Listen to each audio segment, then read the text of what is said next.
அனைத்து நண்பர்களுக்கும் பிறைசூடன் சார்பாக அன்பான வணக்கங்கள். இந்த வீடியோ பிடித்திருந்தால் லைக் பண்ணுங்கள், ஷேர் பண்ணுங்கள், கமெண்ட் பண்ணுங்கள், மறக்காமல் சப்ஸ்கிரைப் பண்ணுங்கள். வாங்க வீடியோ பார்ப்போம்.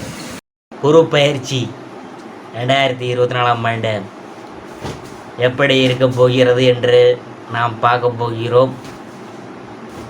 குரு பகவான் ஒரு ராசியிலிருந்து மற்றொரு ராசிக்கு ஓராண்டு காலத்திற்கு ஒரு முறை பெயர்ச்சி ஆவதால் ஆண்டு கிரகம் என அழைக்கப்படுது. 2024ஆம் ஆண்டில் மே 1ஆம் தேதி பகல் 12:59 மணிக்கு மேசராசி கிருத்திகை நட்சத்திரம் 1ஆம் பாதத்திலிருந்து ரிஷபராசி கிருத்திகை 2ஆம் பாதத்திற்கு பயிற்சியாக இருக்கிறார். அதாவது குருவின் பார்வை எப்படி இருக்குன்னு பார்க்கும் பொழுது, குரு பகவான் தான் இருக்கும் இடத்தை விட தன்னுடைய பார்வை பலனால் அற்புதங்களை நிகழ்த்தக்கூடியவர் குரு பகவான். குரு தனது 5, 7, 9 ஆகிய இடங்களுக்கு சுபபலனை தருவதோடு குருவின் 9ஆம் பார்வை மிக சிறப்பான பலன்களை அள்ளி தருவார். ரிஷபராசியில் குரு பார்வை எப்படி இருக்குன்னு பார்க்கும்பொழுது, குரு பகவான் ரிஷபத்திலிருந்து எந்தெந்த ராசிக்கு பார்வையை பதிக்கிறார் என்பது முக்கியம். 5ஆம் பார்வையால் குரு கன்னி ராசியையும், 7ஆம் பார்வையால் விருச்சிக ராசியையும், 9ஆம் பார்வையால் மகர ராசியும் பார்வை பலனை தருகிறார். குரு பாதகத்தை தருவாரா? தேவர்களின் குருவாக இருப்பவர் பிரகஸ்பதி என்று அழைக்கக்கூடிய குரு பகவான். குரு என்பவர் ஆசிரியர். அதனால் ஒருபோதும் எந்த ராசிக்கும் கெடுதலை தரக்கூடியவர் அல்ல.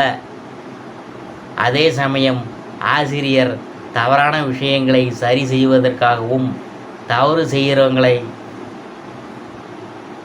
திருத்துவதற்காகவும் அவர் ஆசிரியர் செய்வதைப் போல சற்று கடிந்து கொள்வார், திருத்த முயல்வார். அப்படிப்பட்ட விஷயங்கள் நமக்கு அவர் கெடுதல் செய்வது போல தோன்றும். ஆனால் குருவின் செயல்பாடு முன்னேற்றத்தை தரக்கூடியதாகவே இருக்கும். குரு ஆட்சி, உச்சம், நீசம். குரு பகவான் தனுசு மற்றும் மீனராசியில் அதிபதியாக இருக்கிறார். சந்திரனை அதிபதியாக கொண்ட கடகராசியில் உச்சம் பெறுகிறார். சனியை அதிபதியாக கொண்ட மகர ராசியில் நீசம் அடைகிறார். புனர்பூசம், விசாகம், புரட்டாதி நட்சத்திரங்களுக்கு அதிபதியாக உள்ளார். பிரகஸ்பதி எப்படி தேவர்களுக்கு குரு ஆனார் என்ற செய்தியை பார்க்கும் பொழுது, மும்மூர்த்திகளின் படைக்கும் தொழிலான செய்யக்கூடியவர் பிரம்மன் சப்த ரிஷிகளை உருவாக்கினார். அவர்களில் ஆங்கீஸ்வரர் என்பவரும் ஒருவர். இந்த ஆங்கிரீஸ் ரிஷிக்கு 3 புதல்வர்கள் தோன்றினார்கள்.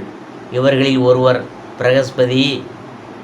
இவர் 4 வேதங்கள், 64 கலைகள் என பல விஷயங்களை கற்றுத்தேர்ந்தவர். எப்போதும் தர்மத்தை நிலைநிறுத்தக்கூடியவராக திகழ்ந்தார். பின்னாளில் இவர் தேவர்களுக்கு குரு தேவர் ஆனார். சமூகத்தில் எப்படிப்பட்ட மோசமான சூழலில் யார் ஒருவர் தரமான கல்வியை பெற்று சமூகத்தில் மதிக்கக்கூடிய நபராக மாறுகிறாரோ, அதற்கு காரணமே ஒரு ஆசிரியர் அமைகிறாரோ, அதே போல நவகிரகங்களில் மற்ற கிரகங்களால் ஏற்படக்கூடிய தோஷத்தை நிவர்த்தி செய்யக்கூடிய ஆற்றல் கொண்டவர் குரு பகவான். இந்திரனுக்கு நிகர் குரு. புராணத்தில் யார் ஒருவர் இந்திரனாக வேண்டுமென்றால் அவர் சுயநலம் இல்லாமல் பொதுநலத்துடன் 100க்கும் மேற்பட்ட அசுவ தேவதை யாகத்தை செய்திருக்க வேண்டும். அதில் சிறந்தவரையே இந்திரன் என்னும் தேவர்களுக்கு எல்லாம் தலைவனாக முடியும் என்று குறிப்பிடப்படுது. அதே போல 4 வேதங்களையும் அனைத்து கலைகளையும் கற்று பல யாகங்கள், ஹோமங்களை செய்து மற்றவங்களுக்கு நன்மை சுப விஷயங்களை செய்கிறாரோ அவர்தான் தேவர்களின் குரு என்னும் அந்தஸ்தை பெற முடியும். அப்படி வேதங்களை கற்று பல யாகங்களை செய்து தேவர்களுக்கு எல்லாம் குரு எனும் அந்தஸ்தை பிரகஸ்பதி பெற்றுள்ளார். அதோடு கோச்சார ரீதியாக பார்க்கும்பொழுது மீனத்தில் ராகு, கன்னியில் வந்து கேது என்ற அமைப்பும் கும்பத்தில் சனி இருக்கும் என்ற அமைப்பும் காணப்படுது. குரு பயிற்சி பலன்களில் அடுத்ததாக நாம் பார்க்க போகிறது மிதுன ராசி. புதனை ராசிநாதனாக கொண்ட மிதுன ராசி அன்பர்களே, நீங்கள் சாதுவான தோற்றத்தை கொண்டவர். குரு பகவானால் திட சிந்தனைகளுடன் உங்கள் குறிக்கோள்களை அடைவீங்க. செய்தொழிலில் ஆர்வத்துடன் ஈடுபட்டு நல்ல பெயர் வாங்குவீங்க. உங்களுக்கு கீழ் பணிபுரியவர்களுக்கு தக்க உதவிகளை செய்து அவர்களை உங்களுக்கு உதவியாக வைத்து கொள்வீங்க. சமூக நோக்கத்துடன் உங்களின் காரியங்களை செய்வீங்க. நீண்ட நாட்களாக துன்புறுத்தி வந்த உடல் உபாதைகள் இருந்து விடுபடுவீங்க. வருமானம் சீராக இருக்கும். செய்தொழில் நல்லா நடக்கிறதுனால புதிய கடன்கள் வாங்க நேரிடாது. சிலருக்கு வேறு இடங்களுக்கு சென்று வசிக்கும் நிலைமையெல்லாம் உண்டாகும்.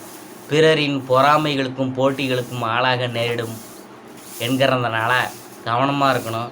நீங்கள் கொடுத்திருந்த வழக்குகளில் சாதகமான திருப்பங்கள் ஏற்படாது. மற்றபடி வெகு தூரத்திலிருந்து நல்ல செய்திகள் உங்களை தேடி வரும்.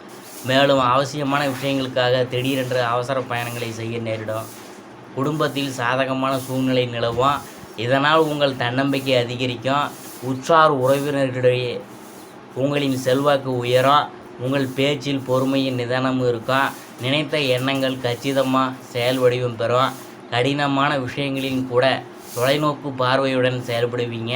உங்களை பற்றி அவதூறு பேசுபவர்களை இனங்கண்டு விளக்குவீங்க. உற்றார் உறவினர் உங்கள் பேச்சுக்கு ஒத்துழைப்பு கொடுப்பாங்க. சமுதாயத்தில் உங்கள் செல்வாக்கு உயரும். குறைந்த அளவுக்கு முதலீடு செய்து விருப்பமான வாகனங்களை வாங்குவீங்க. பெற்றோர் வழியில் ஏற்பட்ட மனத்தாங்கல் நீங்கும். உங்களின் நேர்மையான போக்கை அனைவரும் பாராட்டுவாங்க. உங்களின் சூட்சம அறிவு வேலை செய்ய தொடங்கும். எதிர்பாராத வகையில் சௌபாக்கியங்கள் தேடி வரும். உங்கள் கோரிக்கைகள் அனைத்தும் உடனுக்குடன் நிறைவேறும். வங்கிகளில் இருந்து எதிர்பார்த்த கடன் கிடைக்கும். நெடுநாட்களாக கிடைப்பில் போட்டிருந்த உங்கள் விண்ணப்பம் அரசாங்கத்தால் சாதகமாக பரிசீலிக்கப்படும். இதனால் சலுகைகள் கிடைக்கும். மனதிற்கு இனிய பயணங்கள் மேற்கொள்வீங்க. உத்தியோகஸ்தர்கள் அலுவலக வேலைகளை திட்டமிட்டு முன்கூட்டியே செய்யணும். சில நேரங்களில் இடையூறுகள் சந்திக்க நேரிடும். அதே சமயம் பணவரவுக்கு தடைகள் இருக்காது. எதிர்பார்த்த ஊதிய உயர்வு சரியான நேரத்தில் வந்து சேரும். ஆனாலும் மேலதிகாரிகள் ஆதரவு குறையும். பிரதிநிதிகளால் வியாபாரத்தை பெருக்குவீங்க. கொடுக்கல் வாங்கல் விஷயங்கள் நல்லா நடக்கும். கடன்களை பெற்று கடையை சீரமைப்பீங்க. புதிய சந்தைகளில் உங்கள் பொருள்கள் விற்பனையாகும். அரசியல்வாதிகள் வெற்றிகளை பெறுவதில் சிரமம் ஏற்படும். ஆகவே உங்கள் திட்டங்களை பொறுமையாக செயல்படுத்தணும். அதே நேரத்தில் தொண்டர்களின் ஆதரவு நல்லாயிருக்கும். சில சமயங்களில் உங்கள் கருத்துக்கள் தவறாக புரிந்து கொள்ளப்படலாம். எனவே யாரிடமும் மனந்திருந்து பேச வேணாம். கலைத்துறையினர் வெற்றி மேல் வெற்றி காண்பீங்க. புதிய ஒப்பந்தங்களை செய்து நல்ல வருமானத்தை காண்பீங்க. சக கலைஞர்களால் பாராட்டப்படுவீங்க. ரசிகர்களின் விருப்பத்தை பூர்த்தி செய்கிறதுல கவனம் செலுத்துவீங்க. பெண்மணிகளுக்கு கணவரிடம் ஒற்றுமை அதிகரிக்கும். பணவரவு சீராக இருக்கும். அதே சமயம் சிறு சிறு பிரச்சனைகள் ஏற்பட வாய்ப்பு இருக்கிறதுனால சூடான வார்த்தையை பேச வேணாம். மாணவ மணிகள் படிப்பில் முன்னேற்றம் அடைவீங்க. விளையாட்டுகளில் ஈடுபட்டு உடல் ஆரோக்கியத்தை வளர்த்து கொள்வீங்க. அதே நேரம் பெற்றோரின் ஆதரவு குறையும். அடுத்தது நாம் பார்க்க போகிறது மிருகசீரிசம் 3-4 பாதங்கள். இந்த குரு பயிற்சியின் மூலம் லாபம் அதிகரிக்கும். பணியாட்களின் ஒத்துழைப்பு கிடைக்கும். சுக்கிரனின் சஞ்சாரத்தினால இலக்கிய துறைகளில் உள்ளவங்களுக்கே புகழ் கிடைக்கும். பங்குதாரர்களின் மூலம் சில தொந்தரவுகள் நேரிடலாம். விற்பனை தொழில் செய்கிறவங்களுக்கு லாபம் அதிகரிக்கும். தங்கள் தொழிலை விரிவுபடுத்தி கொள்வீங்க. உத்தியோகஸ்தர்கள் புதிய உத்திகளை கையாட்டு தொழிலில் முன்னேறுவீங்க. உறவினர்கள் மூலம் உதவிகள் கிடைக்க பெறுவீங்க. உதவிகளின் மூலம் வெற்றி காண்பீங்க. அடுத்தது நாம் பார்க்க போகிறது திருவாதிரை. இந்த குரு பயிற்சியின் மூலம் நல்ல முன்னேற்றம் கிடைக்கும். தாங்கள் மேன்மையடைந்திட புதிய வாய்ப்புகள் வந்து சேரும். வெளிநாடு வாய்ப்புகள் வரலாம். பூமி சம்பந்தமான துறைகளில் இருக்கிறவங்களுக்கு வாய்ப்புகள் குவியும். வீண் அலைச்சல் ஏற்படலாம். வாழ்க்கையில் முன்னேற்றம் காணப்படும். கிடைத்த வாய்ப்பை தவறவிடாமல் சாதகமாக பயன்படுத்தி கொள்ள வேண்டியது அவசியமாகிறது. எதிலும் சாதகமான பலன் கிடைக்கும். பயணங்கள் செல்ல நேரிடலாம். மன திருப்தியுடன் செயலாற்றுவீங்க. புத்தி சாதுரியம் மூலம் காரிய வெற்றி கிடைக்கும். கொடுத்த வாக்கை நிறைவேற்றுவதன் மூலம் மற்றவங்களிடம் மதிப்பு கூடும். புனர்பூசம் 1, 2, 3 பாதங்கள்.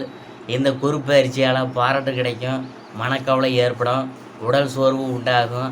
ஆன்மீக நாட்டமும் மனதைரியமும் உங்களுக்கு உற்சாகத்தை கொடுக்கும். தொழில் வியாபாரம் முன்னேற்றம் காண புதிய திட்டங்களை தீட்டுவீங்க. புதிய ஆர்டர்கள் கிடைக்கக்கூடிய சூழ்நிலை காணப்படும். உத்தியோகத்தில் இருக்கிறவங்க உற்சாகமாக செயல்பட்டு வேலைகளை உடனுக்குடன் செய்து முடிப்பாங்க. புதிய பதவி அல்லது பொறுப்புகள் கிடைக்கும். சாதகமாக பயன்படுத்தி முன்னேறுவீங்க. கணவன் மனைவிக்கிடையே நெருக்கம் அதிகரிக்கும். குடும்பத்துடன் விருந்து கிளைக்கு நிகழ்ச்சிகளில் கலந்து கொள்ளும் சூழ்நிலை உண்டாகும். குழந்தைகள் உற்சாகமாக காணப்படுவாங்க. பரிகாரம் என்னன்னு பார்க்கும்பொழுது, புதன்கிழமை தோறும் அருகில் இருக்கும் பெருமாள் கோயிலுக்கு சென்று 6 முறை வலம் வரணும். குடும்பத்தில் மகிழ்ச்சி அதிகரிக்கும். தாய் தந்தையரின் உடல்நலம் சிறக்கும். சிறப்பு பரிகாரம், துளசியை பறித்து அருகில் இருக்கும் பெருமாள் கோயிலுக்கு அர்ப்பணித்து வணங்கணும். சொல்ல வேண்டிய மந்திரம் ஓம் நமோ நாராயண என்ற மந்திரத்தை தினமும் 11 முறை சொல்லணும். அதிர்ஷ்டமான எண்கள் 2, 5, 6. அதிர்ஷ்டமான ஹோரைகள் சந்திரன், புதன், சுக்கிரன். அதிர்ஷ்டமான திசைகள் மேற்கு, வடக்கு. அதிர்ஷ்ட கிழமைகள் திங்கள், புதன், வெள்ளி. இதுவரைக்கும் நாம் பார்த்தது குருப்பெயர்ச்சி பலன்களில் மிதுன ராசியை பற்றி தான் நாம் பார்த்தோம்.